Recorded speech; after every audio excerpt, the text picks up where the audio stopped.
Hey everyone, welcome to my channel. My name is Amanda. I am autistic. I have ADHD. I have a memory disorder called SDAM. It stands for Severely Deficient Autobiographical Memory.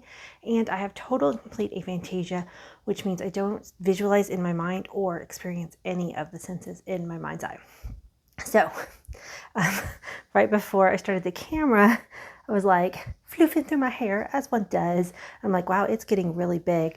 And tomorrow I actually have a hair appointment scheduled and I don't know how much I want to take off. I've gone before in my life where it gets like this long, maybe a little bit longer, and then I go super, super short. Don't worry, I'm not doing that this time, I don't think. And it's funny because now that I'm diagnosed, I think two things either happened when I've done that. It has been times in my life where things have gotten really stressful, and just knowing and maintaining my hair was one thing that I just couldn't add to the list. So I'd go really short. Or I think I would have like an ADHD, like I need to do something crazy kind of moment, and I would cut my hair really short. Or often those times I would also maybe dye it a funny color. But this time I think I'm just going to go in for a trim. I've been enjoying the long hair. I love the look of my curls. I've always loved my curly hair, but maintaining it as an autistic person is frustrating because I've talked like in lots of videos before. Showering is a stressful sensory experience, and just like having long hair in general is a lot of sensory. But anyway, that is not even what this video is about. So I just was noticing that it is getting really big. But I was born in Texas, so the stereotype of big hair in Texas does hold true, and I like my big hair. Anyway, this video is actually going to be talking about PDA, which is Pathological Demand Avoidance. It's a profile of autism. You can be autistic and not have PDA. Some people I've been hearing say that they are ADHD, not diagnosed autistic, and they feel like they have PDA. There are other people who say that PDA is only for autistic people. Again, I'm not a medical channel. I'm just sharing my personal experience. I have autism and ADHD. So, and the PDA profile of autism. Also, I'd like to throw in there that in the community, a lot of people don't like the word pathological. There goes Milo. Pathological demand avoidance because of the negative connotation of pathological, and they prefer to call it persistent drive for autonomy. I really like both words, so I use them both, because sometimes when I call it like a PDA flare up, that's like the term that I've started to use. It does, like pathological, like I can't control it. It doesn't, I mean, it is a persistent drive for autonomy, so that's why I get that too. But pathological just makes me feel like, oh yeah, you get it. Like this isn't my choice. My brain is doing this. I'm not doing this. So I wanted to talk about it because there's a couple of times recently where PDA has shown up in my life. My kids also are ADHD, which is autistic ADHD, and they also both display PDA profile. My daughter, I think even more so than my son. So, which is kind of funny because my last video was the video where I was talking about different comorbidities along with autism. I wouldn't say PDA is a comorbidity because I don't think it's its own separate diagnosis, because as it stands right now, it's a profile of autism. Like psychiatrists pretty much say, my understanding is that you have to be autistic to have this, so that's why it's not really comorbidity. It's I don't know what you would call it. A profile, that's what it is. Okay. We sorted that out. But where was I going with that? Hold on. Having an ADHD moment. So my last video was, talking about the comorbidities. And I was talking about my son who also autistic, ADHD, OCD. And I was talking about his brain gremlin, which we then personified into a drawing and then turned it into an actual plushy animal from a company called Budsies. And I actually am the one who reached out to Budsies and was like, I think your product is really cool. I have this YouTube channel.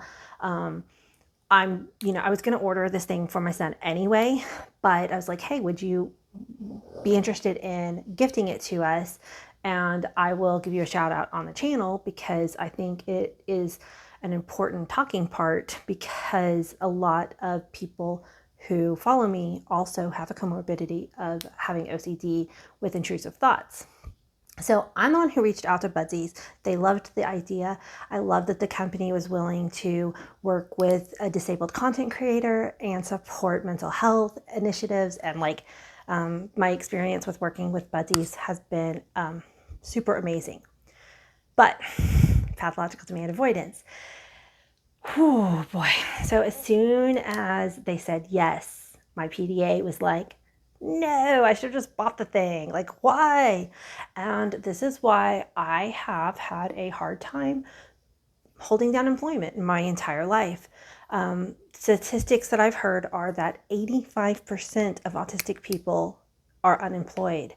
And I bet a lot of them have pathological demand avoidance. Now, I think there are lots of people without the pathological demand avoidance are autistic, and other traits also make it hard for them to work. Like, this is just one of the reasons. So for me, anytime that somebody wants to pay me for work that I've done, it immediately feels like a demand, and I really struggle to do that work.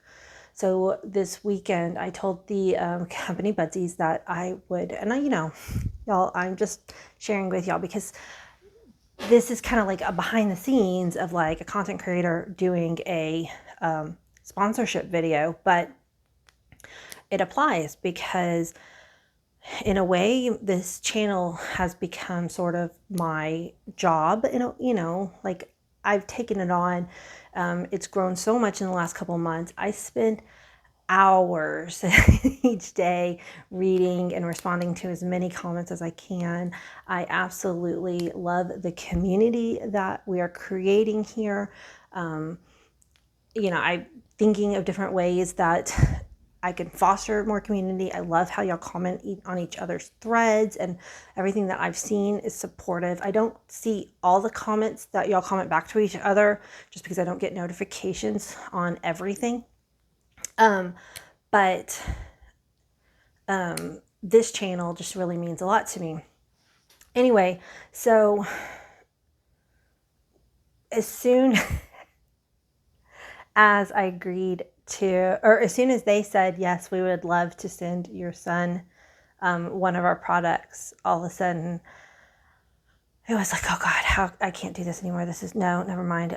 Never mind. I'm just going to buy it. Like, I don't need it for free. Like, I'm going to just buy the thing, because then I won't feel the pathological demand avoidance. I won't feel the pressure. But, the thing is like, I knew I wanted to do that video. I'd already decided I was going to do the video. Just because somebody is giving me a free product, I should not then shut it down because my own brain. But that's what it does. Like, our brains literally, PDA activates our nervous systems, and it creates the fight, flight, fawn, or freeze. So in this case, it was like flight. It was like, never mind, I'm done, forget it. Like, thank you. I'm so glad you wanted to do this. I'm gonna agree to this. I know it sounds crazy that I now don't want to. And I did not email the company and say this at all. This was all going on behind the scenes in my own head. And then I told them that I would film content on the weekend. And retrospectively, I wish I hadn't done that because I'm the one who imposed a deadline on myself. They did not. And once I put that, because the demand can come from outside or it can come from internal too. Like I wanted to do this, and yet it then still felt like a demand on my system. And then because I wanted to just like do it quickly and get it out of the way, I imposed my own deadline with the company and said, I'll film it this weekend. So all weekend long, like, I mean, I'm counting like Friday afternoon because that's when I was originally going to do it. Starting Friday, I like started doing other things. I cleaned my kitchen. I deep cleaned my kitchen on Saturday, like anything to not do the video. And then finally Sunday late afternoon, I'm like, I'm running out of time because I need to film this, edit it, upload it, and email it to them tonight. And I was like, normally, y'all know I like talk off the cuff. Very rarely do I restart a video. Sometimes I have to when my mic goes out. And then on days when I'm really, really having a hard time getting words out, sometimes I will restart a video once or twice. But I purposely try to talk off the cuff and do as little editing as possible so that people can really experience what it's like to interact with a autistic ADHD person. But that video, I had to restart, I don't know, like 10, 12 times. Like it was ridiculous because I just could not get the words out. And my pathological demand avoidance was literally shutting myself down. Like it was like, you can't do this. It's not safe. You can't do this. Like that's what it feels like. So a lot of times people will think that they have pathological demand avoidance because like they don't want to do something, but that is different. Like pathological demand avoidance is like your brain will shut you down. And it took so much. I had to tell myself, you are not trapped. This isn't a demand. I can go back to the company. I can tell them no, and then I can pay for the product. Like I'm not trapped. There is a out. I am in control. And when I did that, and I'm like, I can do this. I'm not, and just had to like have that conversation with myself, then I was able to like get through the video and have a fun time filming it. And I mean, I hope it came out good. I love the comments that people gave. The plushie is absolutely adorable. You'll have to check out that video to see it. But anyway, that is a recent, like just this last weekend, big like PDA thing. And it makes it so difficult because we live in a capitalistic society. Like, making money is how people perceive your value a lot of times. And anytime that I have, because I'm very artistic, and like I got into furniture design one time. Not design, I don't know what you'd call it, refurbishing, but I would paint the furniture. And like I had this coffee table one time that I painted flowers on the top of it. And I would do like mosaics sometimes. And then y'all saw my video with the watercolors. And when I really get into a thing, like an art thing, somebody in my life often will say, oh, you should try to sell some of that. You should make money off of it. And as soon as I try to do that, I can't do the art anymore. Before my diagnosis, I had no idea of why. I didn't understand it. Like it made no sense in my brain why I couldn't make money doing something that I was good at enough that people would want to purchase from me. Oh my gosh, my nose is really itchy tonight, guys.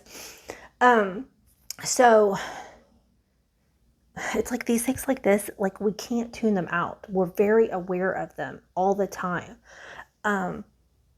This is such a side note. I'm going to do it anyway. I saw a TikTok where somebody was talking about something completely different. And he just offhandedly said, it's like when your brain tunes out your clothes. And I'm like, what? Neurotypical people can tune out their clothes? Like, I'm very much aware of the way my clothes fit on me all day long, all day. Even like my most comfortable clothes, I feel them. My brain doesn't tune that information out. That blew me away when he said that. And the video was not even talking about neurodivergence or anything. It was talking about how you hear the ocean, the sound of the ocean in your seashells. Anyway, that's why sometimes having conversation can be so difficult, because our senses are just like taking in so much information that we have to ignore to be able to then like talk and have a communication.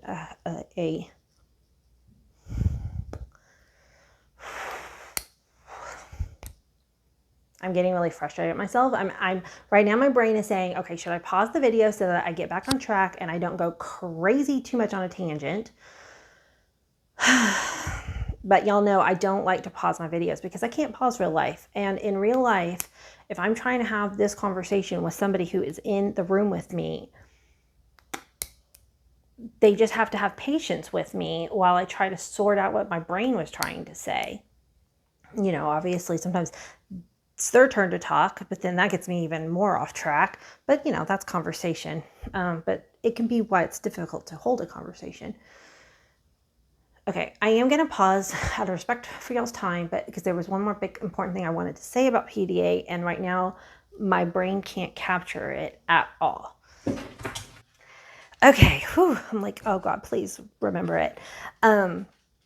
So another example that's happening with PDA and my daughter is she's been, so I have teenagers, right? And they're very good at filling their own time. Just like my parenting style was to give my kids enough like room to be bored that they could be creative. And so, you know, she's got a lot of different hobbies. She's also an artist, and she is very good at coming up with things to do. But lately, because we've been simplifying our life down, because we were like a year ago, our stress level was so much, we were like a mental health crisis point, that like we've simpled down enough, and she's actually getting bored. And she's come to me a couple of times and she's like, Mom, I'm bored. And I'm like, okay, well, it sounds like we might need to add some things back in. And so I'm like, would you like to sign up for some different classes? And, you know, like in the community. And she can't commit to any kinds of classes because PDA Profile of Autism, it feels like a demand. As soon as you sign up to commit to something, then all of a sudden, like that's too much and can't do it. And so we're trying to figure out how to navigate and find social ways to interact with our community that aren't like something that you sign up for on an ongoing thing, or like some of the events at the library are good because we can just sign up the day before, but there's just not enough of those right now. So it's something that we're trying to navigate where it doesn't activate her nervous system, but it kind of can give her some things to do and like ways to meet some new people, because we have been struggling in the social aspect of life because of having to kind of just like pull in a little bit while we got all of our mental health things situated after last year.